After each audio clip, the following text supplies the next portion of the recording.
जिस वक्त बिहार में चुनाव हो रहा है, उस वक्त ही बिहार की राजनीति का एक बड़ा सितारा गुम हो गया। देश के दिग्गज दलित नेता और केंद्र सरकार में कैबिनेट मंत्री रामविलास पासवान अब हमारे बीच नहीं रहे।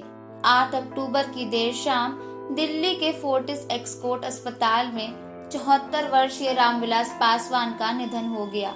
ये दुखद खबर उनके बेटे चिराग पासवान ने ट्विटर के माध्यम से साझा की। उन्होंने अपने पिता को याद करते हुए ट्वीट किया, पापा, अब आप इस दुनिया में नहीं हैं, लेकिन मुझे पता है आप जहाँ भी हैं हमेशा मेरे साथ हैं। मिस यू पापा। इस ट्वीट में उन्होंने अपने पिता के साथ अपने बचपन की एक तस्वीर भी साझा की है।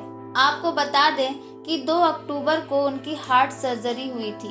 पिछले 24 घंटों में उनकी तबीयत में गिरावट आने लगी, जिसके चलते 8 अक्टूबर यानी गुरुवार की शाम 6:05 पर उन्होंने अंतिम सांस ली। उनकी मृत्यु की खबर सुनते ही देश का राजनीतिक दल शोक में डूब गया। बिहार के प्रमुख दलित नेता के रूप में उभरे रामविलास पासवान ने अपने जीवन का पहला चुनाव 1969 में जीता था। बात अगर दलितों को समाज में उनका स्थान दिलाने की हो तो कांशीराम के योगदान को भूल पाना असंभव है।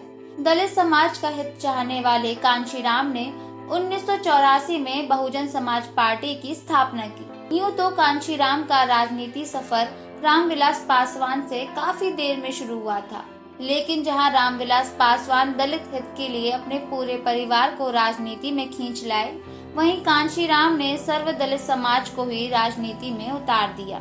आपको जानकर आश्चर्य होगा कि पासवान भारतीय स्वतंत्रता सेनानी और राजनेता रहे लोकनायक जयप्रकाश नारायण को अपना आदर्श मानते थे।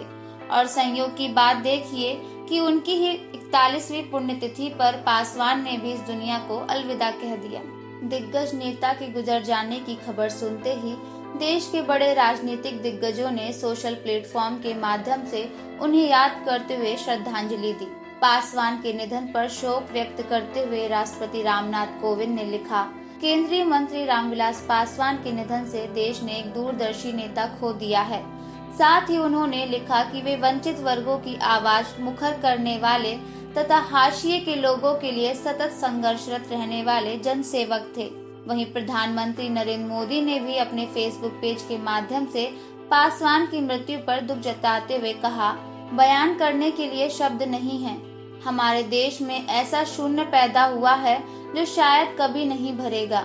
इसी कड़ी में देश के गृह मंत्री अमित शाह, राहुल गांधी, लालू प्रसाद यादव, राबड़ी देवी, संबित पात्रा जैसे बड़े राजनेताओं ने उनके निधन पर खेद व्यक्त किया है। गृह मंत्रालय ने कहा है कि केंद्रीय मंत्री पासवान के निधन पर शोक स्वरूप शुक्रवार को दिल्ली समेत सभी राज्यों तथा केंद्र शासित प्रदेशों की राजधानी में राष्ट्रीय ध्वज आधा झुका रहेगा। वहीं राज्य सरकार ने निर्णय लिया है कि स्वर्गीय पासवान का अंतिम संस्कार राजकीय सम्मान के साथ किया जाएगा। उनका दाह संस्कार शनिवार को पटना के दीघा घाट पर किया जाएगा। पार्टी नेता राजेंद्र विश्वकर्मा ने बताया कि पार्थिव शरीर पार्टी प्रदेश कार्यालय में भी रखा जाएगा ताकि उनके समर्थक और उन्हें चाहने वाले उनका अंतिम दर्शन कर सकें।